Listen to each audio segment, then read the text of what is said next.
Oi, oi, eu sou a Gabriela Agostini, estou aqui mais uma vez na bancada do Liderança Sem Filtro, esse quadro que desvenda aí as histórias dos maiores líderes executivos do país. E aqui comigo, Laís Decresce, gerente executiva da TOTVS, maravilhosa, uma honra enorme ter você aqui, Laís. Legal, Gabi, obrigada, pessoal, estou muito feliz em estar aqui hoje. E hoje conosco apresento o Dr. André Ribeiro, diretor comercial e de tecnologia do Instituto Presbiteriano Mackenzie, instituição de mais de 150 anos no país. Dr. André, muito obrigada pela tua presença, pela tua parceria e vamos nessa. Muito obrigado, eu que agradeço pelo convite. É um prazer enorme ter você aqui. Muito obrigado. Conta um pouco pra gente o que você faz hoje dentro do Mackenzie, como é que você chegou até ali, por onde passou, né, a trajetória? Rápido, assim, pincelado. Rapidamente, eu comecei em 1983, gente. E lá em Brasília, depois passei por várias empresas, Banco Nacional, depois Jornal do Brasil, depois outras empresas, Banco Montreal, do Canadá, depois InterSystems, uma empresa multinacional, Oracle, depois Proderj, que é o Centro de Processamento de Dados do Estado do Rio de Janeiro, que é o Prodesp daqui, IBM, um bom tempo, e Mackenzie. Aí vim para o Mackenzie, morei em São Paulo 10 anos, de 2001 até 2013, moramos, né, eu e minha família, e voltei para o Rio, mas depois recebi o convite do Mackenzie para estar trabalhando aqui na diretoria do Mackenzie e estamos até hoje, são 10 anos. São 10 anos. E muito feliz de estar no Mackenzie. Muito feliz. É uma empresa fantástica. Uma vez mackenzista, para sempre mackenzista. Que bacana.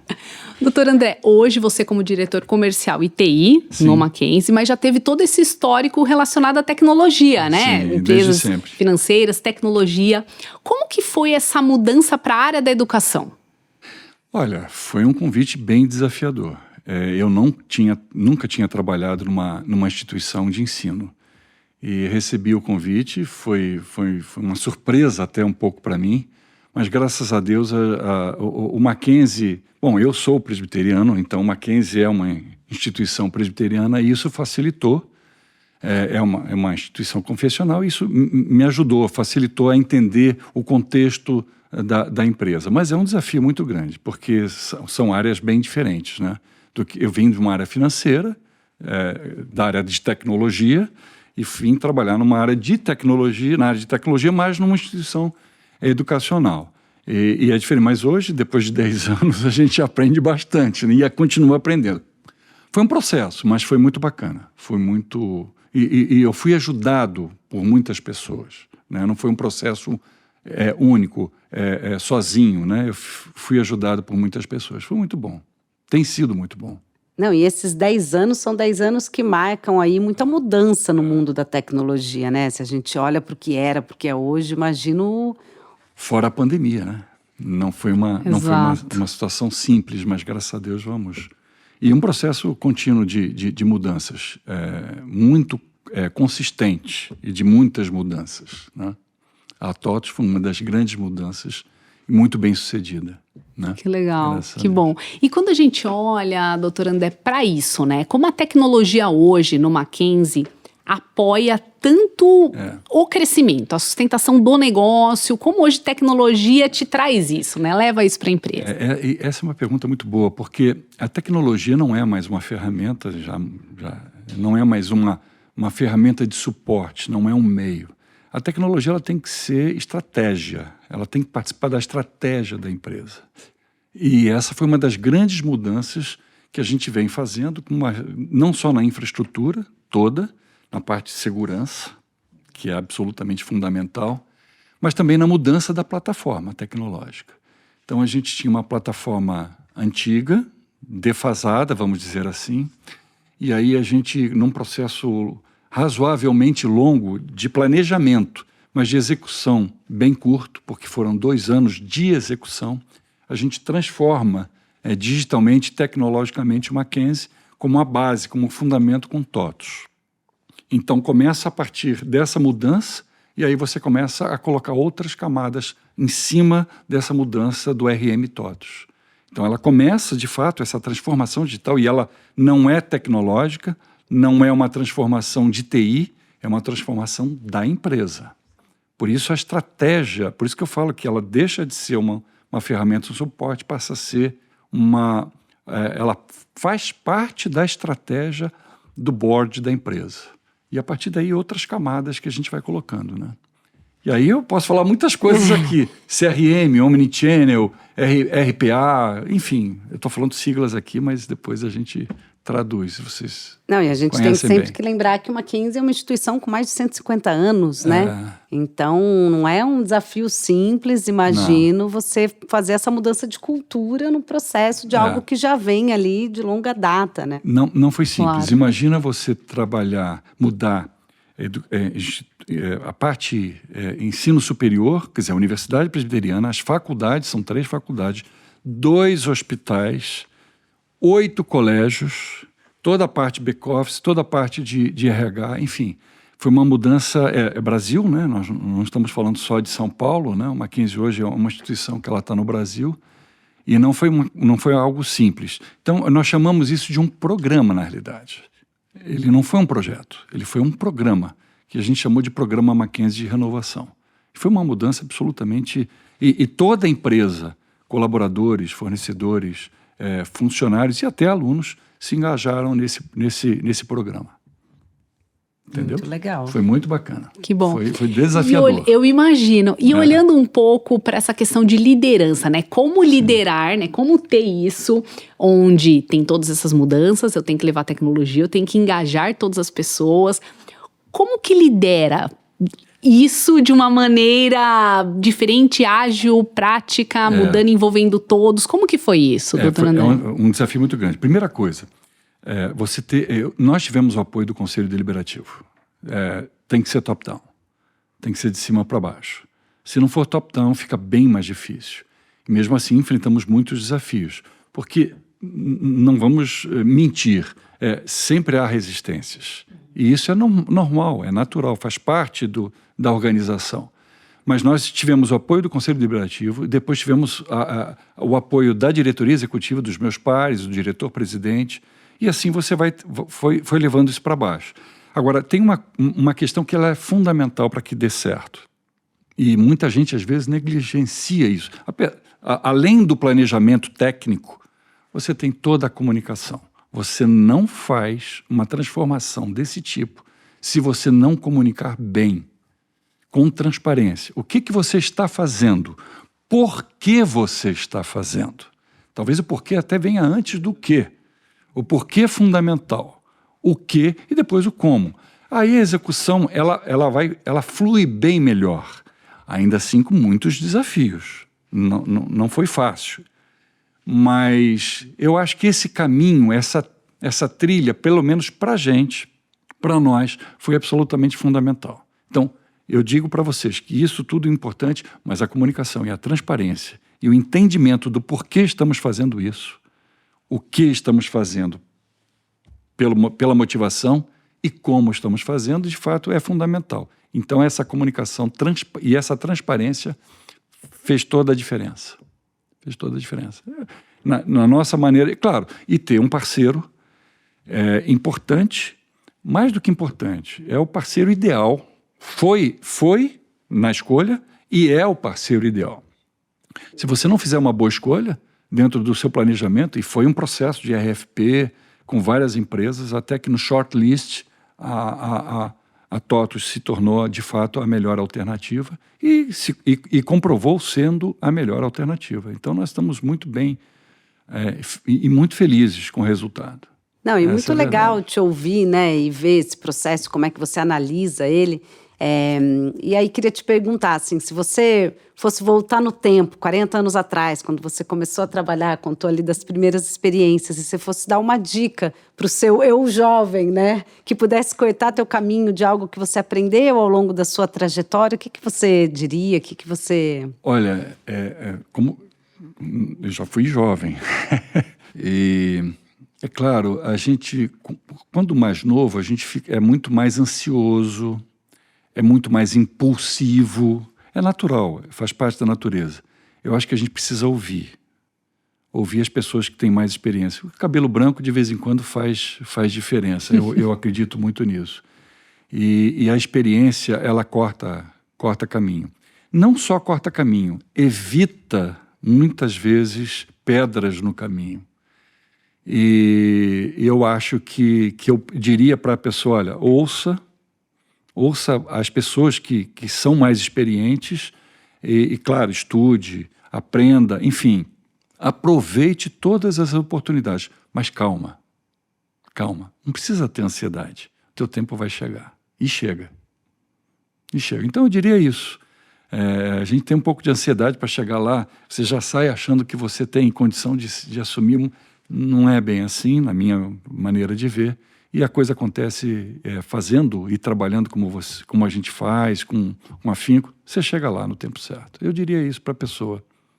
Muito bom, né? Que legal, né? Muito bom. Ainda mais hoje em dia, né, doutor André, que a gente tem várias gerações, né? Eu falo que isso é o que você deve encontrar lá também. Então, são várias gerações trabalhando ali no mesmo projeto ou, de repente, no mesmo programa como você trouxe. E aí você tem que administrar muito isso, né? Mas, por outro lado, também, eu falando agora do André, com a minha idade, eu tenho 64 anos, né? Estou indo para os meus 65 anos.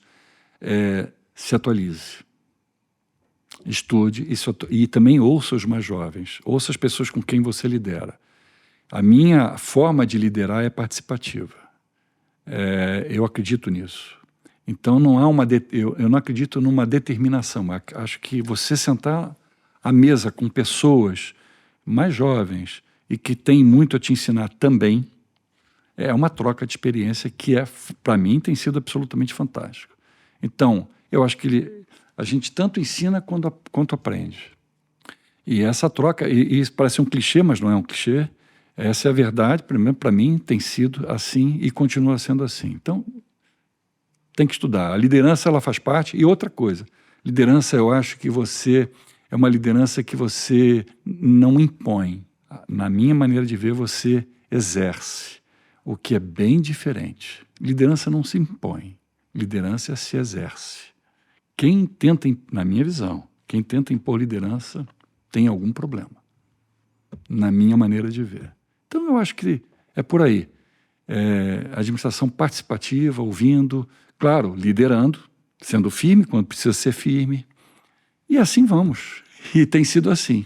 Que legal. E vai encontrando a fórmula aí que vai dando certo, né? Que vai fazendo sentido, né? Aí. Eu falo que eu também gosto muito disso. Eu falo que aqui na TOTVS, né, nós temos aí, trabalhamos com inúmeras gerações, pessoas com muita experiência, pouca experiência, que eu acho que dentro de um ambiente corporativo, de colaborativo e corporativo, a gente consegue agregar e crescer com certeza, né? Então, acho que isso é fundamental. Para quem faz, para quem se dedica, eu não tenho dúvida, as oportunidades surgem e basta aproveitar. Basta aproveitar. E tem que saber aproveitar as oportunidades, né? E daí a gente ainda coloca nessa equação, que já é difícil, né? As várias gerações, as formas de liderança, saber ouvir, saber falar e tudo isso. Aí ainda a gente vem agora com as máquinas e o avanço da inteligência artificial e esse loop, né? De inteligência artificial e a inteligência humana. Como você vê tudo isso? Olha, eu acho que a gente tem que ter um cuidado muito grande, né? A inteligência artificial, ela está aí. E já há muito tempo, né? Lá na IBM, a gente ouvia, a gente vem trabalhando... Bom, isso é pesquisa de muitos anos, mas ela tem se tornado um certo modismo, por um lado. Por outro lado, ela é uma realidade. Então, por exemplo, o que nós estamos fazendo no Mackenzie? Alguns exemplos, né? Primeiro, a gente tem que definir políticas, na nossa maneira de ver, né? Políticas de uso de IA e normas de uso de IA, por vários motivos, principalmente por conta da segurança.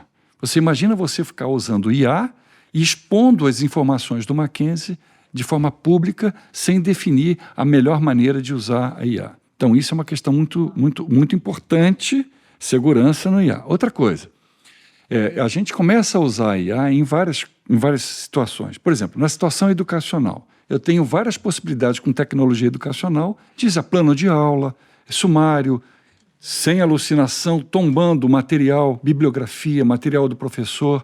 Então, a gente oportuna o professor a usar plano de aula e oportuna o aluno a estudar de forma sumarizada o tema, com questões, etc, etc. Isso tudo são exemplos. Nós temos plataforma para isso, para a educação básica, e estamos implantando isso, né, no ensino superior. É claro, o professor chega em casa, ele vai usar outro IAL, se ele quiser, enfim.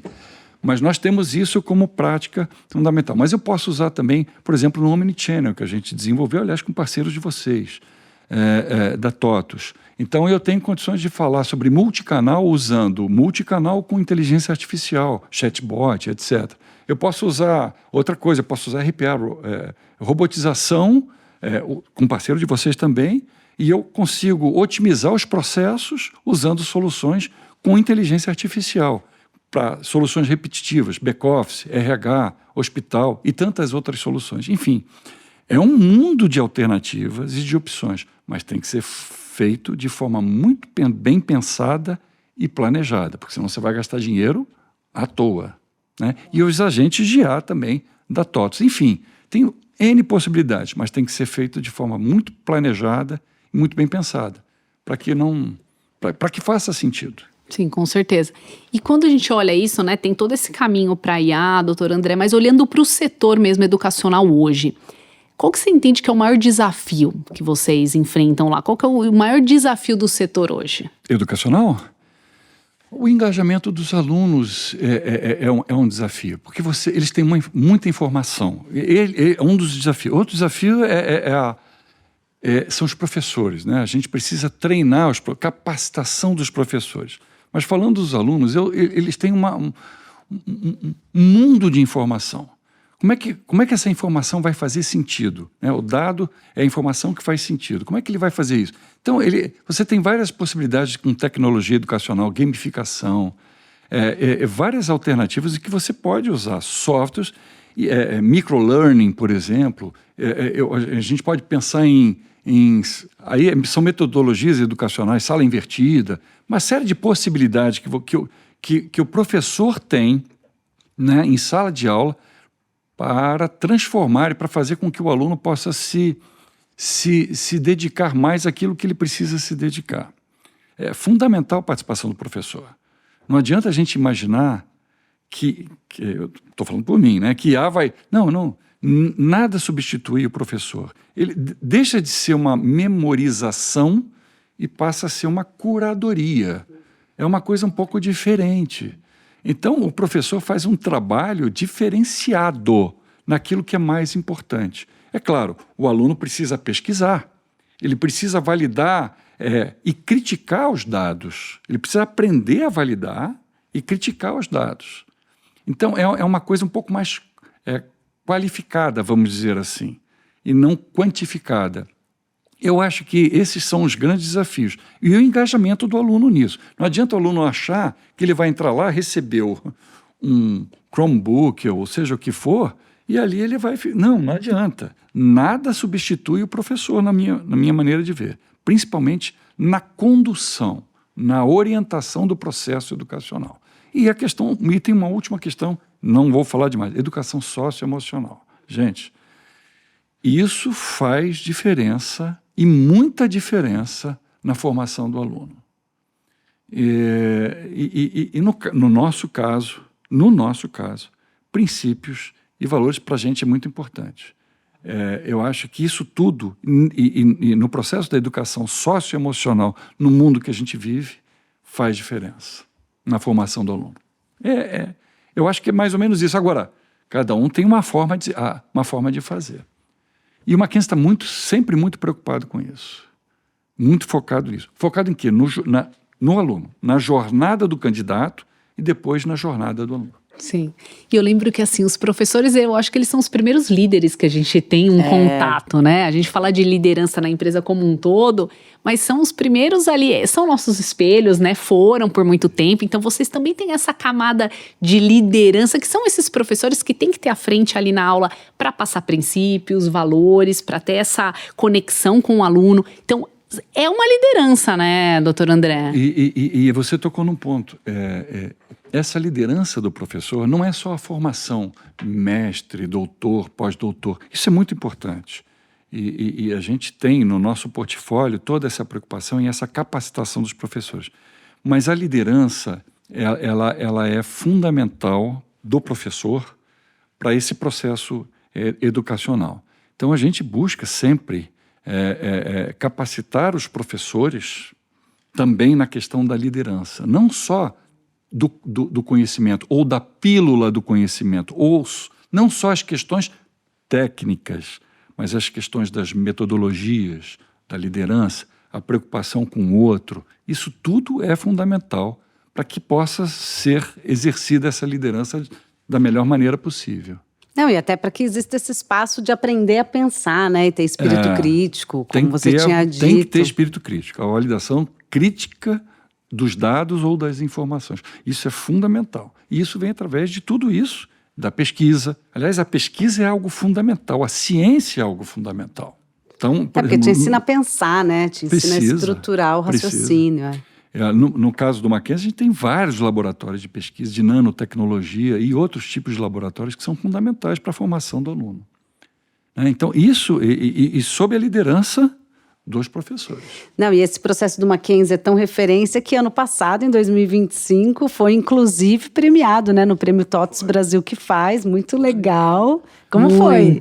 Foi muito bacana, o evento da TOTS é muito bem feito, é grandioso, né? Parece os eventos que a gente participou em outras empresas ou em outras companhias, e muito bem organizado, muito bem feito e com temas muito relevantes. E eu fiquei muito agradecido com a premiação, de fato não esperava, mas de fato foi muito bacana. E eu acho que isso tudo foi resultado de uma parceria. Não é resultado de um trabalho de uma pessoa, é resultado de equipe, de pessoas e da parceria entre o Mackenzie e a TOTS. Deu muito certo, né? Deu muito certo, foi muito bacana, né? E eu falo que isso é consequência de você ter ali as pessoas junto contigo, né, André? Acho que assim, o prêmio foi só um reflexo de todo um trabalho, porque a gente fez toda uma análise, né? Foram várias instituições que participaram, concorreram também, que, poxa, tem programas super bacanas. E eu acho que aí é teu time que estava ali também executando isso, caminhando. Foi muito engraçado, né? porque a equipe toda foi uma boa parte da equipe foi no evento, e quando nós ganhamos foi uma festa. Uma festa, uma brincadeira, depois ficamos brincando. Foi muito bacana. Não, e esse tipo de coisa é legal não só para quem ganha, mas para as outras instituições, porque você começa a ter referência, né? De saber o que está sendo feito, aprender, dialogar, criar parceria, então... Eu fui só representando, na realidade foi o Mackenzie que recebeu junto com a parceria. Então foi muito bacana, foi sim. Mas eu falo que são alguns pontos que nos traz o quanto eu acho que vem dando certo, que a gente vai levando, né? Eu falo que é sempre... Eu ouço muito isso aqui e eu aplico muito isso. Eu falo que são essas conquistas, esses prêmios, né? Fazendo o recorte, por exemplo, para esse que nos traz... Poxa, acho que eu tô num caminho certo ali, acho que o time tá comigo, acho que eu tô levando... A liderança tá sendo bacana, tá agregando, porque o time tá junto, né? Tá trazendo isso. Tá, é muito bacana. Uma outra coisa que não falaram, mas eu acho que é importante também na questão da tecnologia, é a questão de você possibilitar os alunos a estudarem de forma virtual. O EAD te traz uma outra possibilidade. E isso não foi só na pandemia. Na realidade, você tem a possibilidade de fazer híbrido, assíncrono, síncrono. Isso possibilita também o aluno a estudar e ter uma outra dinâmica, porque a vida está corrida. E nem sempre as pessoas têm o tempo. Então, você ter, por exemplo, isso gravado de forma assíncrona, né? Ou você ter a possibilidade de participar de forma síncrona, porque tem dinâmica de grupo, etc. E ter isso de forma híbrida, inclusive no presencial. Eu acho que a gente está e aí não é só o Mackenzie, né? São as universidades que estão praticando isso com qualidade. Isso traz um benefício muito grande para a formação do cidadão. Com certeza. E o Brasil precisa. Claro. E o Brasil precisa. A educação no Brasil precisa cada vez mais melhorar. E estamos nessa trilha, nesse caminho. O doutor André, traz aqui uma curiosidade. Como tá com um chapéu de comercial, tá com um chapéu de tecnologia, né? Na mesma empresa, então assim, legal. É a tecnologia. Marketing como que é isso? Também. Marketing também. Alumni. Tem outras coisas aí. Mas olha, é muito bacana, porque eu já tive do lado de lá, né? Eu já fui comercial há 20 anos, né? E do lado de cá. Então, e marketing também. Quer dizer, na realidade, eu acho que é a minha trajetória, né? É resultado da minha trajetória mesmo. Então, obviamente que eu estou há 43 anos em TI, mas eu estou há muito tempo com marketing, estou muito tempo na área comercial também e negócio, né? Eu fui diretor de negócio em outras empresas, enfim. Essa visão de negócio, eu acho que ela engloba todas essas questões. E eu acho que tem muito a ver, tá? Para ser bem franco. Por exemplo, marketing com TI tem muito a ver. E com a área de negócio também, com a área comercial. Então, para mim, tem hora, eu até brinco, quando eu faço reunião com a minha equipe, olha, agora, às vezes eu junto todo mundo, agora eu não estou com um chapéu de comercial, agora estou com um chapéu de TI, agora estou com um chapéu... E assim vai, mas é muito bacana, a dinâmica é muito boa. E tem que trabalhar de forma muito integrada, né? Todas essas equipes. A gente está chegando já aqui para o final do episódio. A gente tem sempre aqui uma pergunta-chave, que é uma pergunta sem filtro, para você responder assim do coração mesmo. Vamos lá. Se você voltasse no tempo, quando você escolheu o curso que você foi fazer na universidade, que foi administração, certo? Hoje, se você voltasse, você faria esse mesmo curso? Faria outra coisa? Olha, eu fiz engenharia mecânica e depois fiz administração. Eu fui para a área de TI influenciado pelo meu irmão mais velho. E eu sou muito grato a ele por isso. Porque tem tudo a ver comigo. Tinha a ver com ele, já parou e tal, mas tem a ver comigo, né? E eu comecei em Brasília. Ele trabalhava em Brasília e me levou para lá.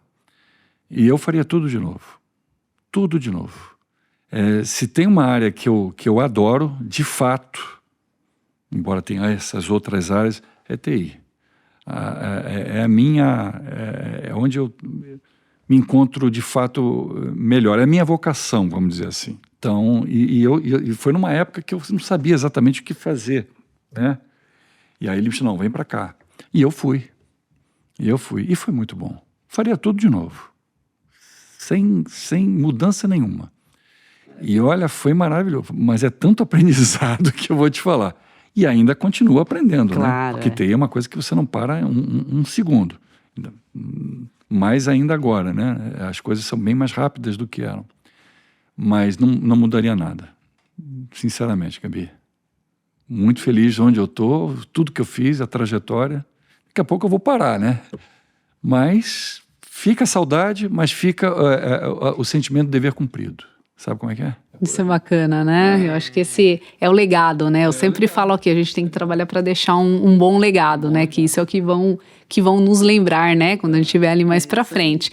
Mas chegando ao fim, tem uma outra pergunta, doutor André, trazendo aqui, eu falo que a gente, como se fosse numa linha de código aqui, não uma pergunta, mas uma frase. O que você diria aos nossos espectadores, assim? Que mensagem de liderança você traz pra gente? Primeiro, ouça bastante.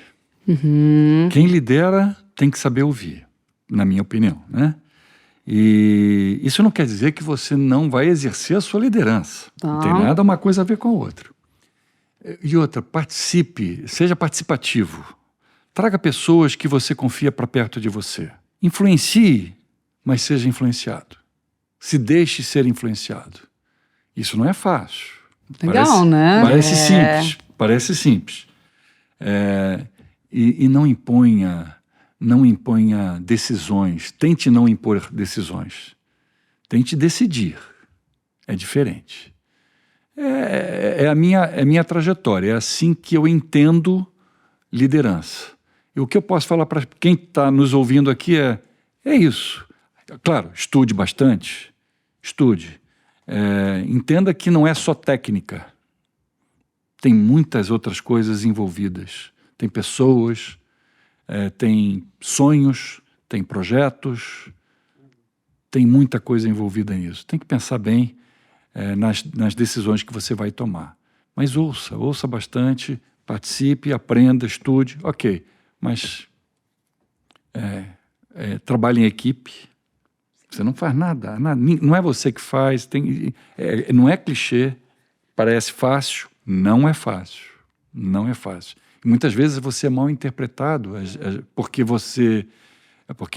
um ou outro acha que você tinha que ser ou mais enérgico aqui, ou menos enérgico ali, mas eu acredito nisso. Eu entendo que liderança você exerce. E isso aprendi com meu pai. Legal. Preciso dizer isso. Isso aprendi. Foi um grande líder e aprendi com ele. Quem tenta impor liderança tem alguma coisa aí, na minha maneira de ver, que está errada. Mas, enfim, é a minha visão. Muito legal. E aí tem uma última também aqui que a gente sempre pergunta, que tem uma espécie de biblioteca do podcast, onde a gente vai compilando dicas de, pode ser uma leitura, pode ser um podcast, pode ser um filme, pode ser um hobby, alguma coisa que você usa para relaxar, para, enfim, ampliar aí o dia a dia. Eu tenho 2 hobbies que para mim são fundamentais. Ler, eu gosto de ler. E vários tipos de livro. Né? Ficção, romance, livros técnicos, livros científicos às vezes e livros religiosos também, de fé, vamos dizer assim. Mas eu adoro esporte. Tem uma coisa para mim que faz toda a diferença, é esporte. E eu joguei bem. Joguei vôlei e joguei futebol de salão. Não é futsal, hein? No meu tempo era futebol de salão. E era muito bom. Então, o esporte, para mim, continua sendo, na minha visão, continua sendo fundamental para a formação de pessoas, do cidadão. E não é questão de ganhar ou perder, é praticar esporte. Ou seja, o esporte e eu adoro todo tipo de... Curling. Vocês gostam? Curling é maravilhoso. Curling, rapaz. Como é que vai? Qualquer tipo de esporte. Futebol, vôlei, todo tipo de esporte eu tô assistindo. Então, esporte para mim é vida. Legal, né? Eu falo que eu gosto muito também, eu falo que é imprescindível, né? Pro time eu sempre falo, a atividade física, ela é super importante, né? Hoje em dia tem que fazer, nós temos que achar um meio de nos organizar para que a gente consiga ter esse momento. Eu acho que isso é muito importante, né? Faz diferença. E ajuda a formar o cidadão, a pessoa, né? Bom, o tempo passa rápido, né? Daria para ficar aqui horas e horas já acabou? conversando. Que pena. Mas a gente chegou aqui no limite do nosso tempo, então queria agradecer muito sua presença, sua participação, tudo que você trouxe, foi muito legal. Muito obrigada, André. E muito obrigada, Laís, foi maravilhoso. Obrigada, que ótimo, adorei estar aqui também. Doutor André, super obrigada aí pelo papo, por trazer, é muito bacana a tua trajetória, né? Tudo que construiu lá atrás, todo o momento atual, tudo que vem fazendo. Estamos super felizes de te receber aqui. Muito obrigada. Laís, muito obrigado. Gabi, muito obrigado. Obrigado a todos vocês. E vamos em frente. Temos muito o que fazer ainda. Tá bom? Muito obrigado. Com certeza. Pessoal, quem ficou conosco até esse momento, muito obrigado. E Gabi, foi incrível. Obrigada pelo papo. Foi um prazer enorme, Laís. Adorei também. Obrigada, doutor André. Foi ótimo. E você que ficou até aqui, até a próxima. Tchau, tchau.